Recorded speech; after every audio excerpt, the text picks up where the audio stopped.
Even if you get nothing else right, this is going to unlock your YouTube growth. I have seriously seen channels on YouTube that are doing literally nothing else right. Even though they have low production quality, poor story structure, and just not a lot else to their videos, they aren't doing any of the typical YouTube tricks, and they're still big, healthy channels. Now, don't get me wrong, I'm not saying to not try on those things at all, but the secret here is that you can really get by without them, but the one thing you can't get by without is a memorable persona. But we know what you're thinking. Maybe you have a really boring personality, and maybe you just don't even want to feel like you're acting on the camera. Don't worry, this can still work for you even if you fall into one of those categories. I think, in fact, I fall into one of those categories and it's worked for me. Because this can feel like such a subjective thing, we wanted to create a really structured method for how to accomplish it. So we broke it into 4 branches, and you'll work on different branches depending on what you need the most. We really want you to be able to customize this method for yourself and your own personality. So we made a worksheet for you to go through, and we're gonna link it in the description for you to download. We're gonna ask them for their email. No strings attached on this one. You just get the worksheet because we want you to do it. It's gonna be so helpful. All right, so let's get started. The first one is values. I think that this is arguably maybe one of the most important pieces of this framework. This is like your beliefs or your morals, something like you've heard the phrase like a hill you'd be willing to die on. Yeah. It could be something that's really important to you, or maybe it's something that's just a smaller piece of you or who you are, but it's that you want to get it across on camera. I think that we all have specific beliefs or values or ideas or ideals that we want to portray, but on camera it's really hard to get that across. And so for this first section here, you're going to need to identify what those things are, and there's probably going to be a lot of them, but you're just going to pick a few that you want to really help shine through while you're on camera. This is so important because this is really the key to being genuine, is just getting really clear on those beliefs. Yeah. And you probably already have them, but once you identify them, you'll think of all kinds of ways and traditions and things that you can do, themes that you'll implement into your channel that'll really make it feel like who you are, and it'll give your audience a way to connect with you and identify with your brand. This is not a video that you can just passively watch, especially not one that you can just watch and forget about. You really need to go through this method on paper or on your computer so that you can get clear on this and see real results in the future. This next one's kind of fun. It's appearance, and that's not only what you wear, although that's a big part of it. It's also things like your background and colors, logos, banners, everything that has to do with the appearance of your channel. Now, when you're trying to figure out your persona, it's kind of nice to do a little bit of an extreme of what you already like. For example, I love leather jackets. I wear them often in my everyday life, but not every single day. But on camera, I think it's kind of nice to just mindlessly put on a leather jacket and not have to worry about it. The repetition of it really helps people to get to know you better, whether it's what you're wearing, hairstyle, accessories, your background. When it's somewhat consistent, people will remember it more easily than if you're kind of all over the place. So for me, what that looks like, I think, especially on this channel as I worked to build my persona, was I wanted to have like a feeling of like just overall confidence, but also kind of like this clean, generally maybe like semi-professional feeling. And that's more about how I feel about it than it is, I guess, how everyone perceives me. So for me, like a polo, or like, a shirt that just looks generally nice. Maybe it's a button up, but nothing like too sloppy. That was kind of where I wanted to go. And so when I think about my appearance, I don't really care like what I wear. There's not maybe one item of clothing that I love, like you said with your leather jacket, but it's just more like a specific style or type of dress that makes me feel like I'm portraying myself a certain way. Yeah, I think getting to the core of how you want to portray yourself is really the trick to it. It's not one specific thing, like you said. Yeah. A great book on this, it's called The Alter Ego Effect. So if you really want to dive deep into this one, check that book out. It's pretty good.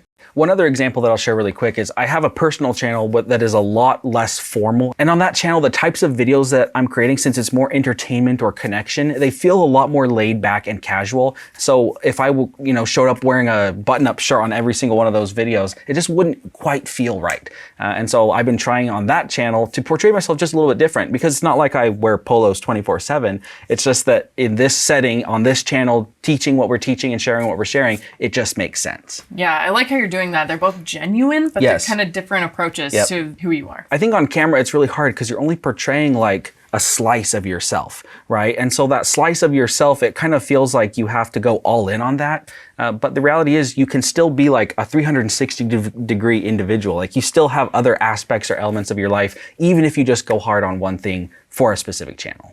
And when you're going through the worksheet on this one, it can be fun to look on Pinterest for either inspiration on your set design or inspiration on outfits or how you want to present yourself. The third one is charisma and personality. And I know this one can feel really hard to change. It can feel really set in stone, but it isn't. And I think the way to get started on this is to think about who you are when you're feeling at your best. And if you're introverted, that might not be very much of the time, but I'm sure there's days or people you're around where you feel more comfortable and you're a little bit more yourself. So think about what attributes you have when you're the most yourself and try to lean into them and try to get used to showing your audience on your channel who that is. Another thing I like to do on this one is to kind of look at some celebrities or other influencers that kind of emulate what I want to be, but also people that are already somewhat similar starting point. So it almost might be like your celebrity doppelganger. So they're a more charismatic version of you for not appearance, but for the personality side of things, you know? And then you kind of look at that and say, okay, well, they're already similar to me, so I'm not completely changing, but how do I lean in a little more and emulate them so that my personality is coming across a little bit stronger? I think it's really easy to fall into a trap on this one. So be careful here. When a lot of people hear improving your charisma or personality, they just think high energy, high energy. You know, we always talk about the scale of 1 to 10. Where do you fall on the energy scale? It's really easy to confuse charisma and personality with just being energetic or exciting on camera. It's okay if you're not exciting on camera all the time. Personality is more about depth of like sharing who you are and being really who you are. Yes, on camera, you want to be like presenting yourself as maybe an excited version of yourself in some cases, but it's better to have a range. Maybe it is okay to show some of the lows, but also have the highs. And so make sure when you're going through this section that you don't get just stuck on, oh, I just want to improve my energy. I think that's a good thing to do. I know that that's something that I try and work on a lot just because my energy is maybe a little bit low overall, but that's only a sliver of what my charisma and personality are. Absolutely. I've seen some channels recently that they are very, very calm, but they're captivating. Yeah. Study it. Try to figure out what makes one channel that is calm seem really captivating, while another channel that is more on the calm end of the spectrum seems boring and dry. Just look for those nuances. The fourth one is interests and hobbies. And I really love this one. It's a lot of fun because this is where you get to share a little bit more about yourself. Earlier, I mentioned being a 360-degree being. And on your channel, you might feel like you're only sharing like 5 or 10% of yourself. You can definitely share some of your interests and hobbies so that you can let your audience know a little bit more about who you are. Yeah, this is one though you have to be so careful with because it's easy to fall in the trap of sharing too much. And I don't mean details that are too personal necessarily, but you don't want to go off topic. If your audience is on your channel for one thing, like maybe they love gardening, but then you go on a side tangent about how much you love Disneyland and how you went to Disneyland. And then 5 minutes later, you're still talking about Disneyland and maybe 80% of your gardening audience doesn't care about Disneyland. That's going to get frustrating to them and your watch time is going to plummet. Plummet like my laptop just stood off my lap. So make sure you are not spending too much time on it. It's something you really want to ease into and just a little sprinkle here and a little sprinkle there. Yeah. Don't be too far the other way either. My problem in the past with my own channels is I've been sort of too private. I think, oh, they're not going to care about who I am. I'm just going to get to the information. Mm-hmm. And that's not true. That's the other end of the extreme. That's also a mistake. But just make sure you're careful to find that balance and don't spend too much time talking about a topic that your audience might not care about, especially early on. Once your audience is more loyal, you can get away with more, but early on, really ease into it. This could be something as simple as like having a specific drink from a restaurant that you really like in the background. And maybe as you take a sip, you mention how much you love it, and that's it.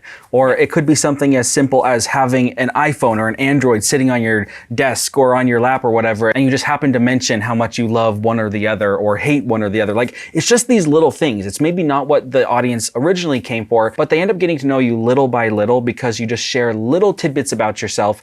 And what I really love about this one is as this goes on, your audience will start to catch on to some of these things. And that's where it gets to be really fun. They start to feel like they're on the inside of maybe a joke or a little secret that you have. And when that starts to happen, you have an audience that really wants to continue following you. Yeah, you're forming your little club. Yep. It's so fun. It is fun. The reality is that everybody is unique and your viewers are too, and so that's relatable.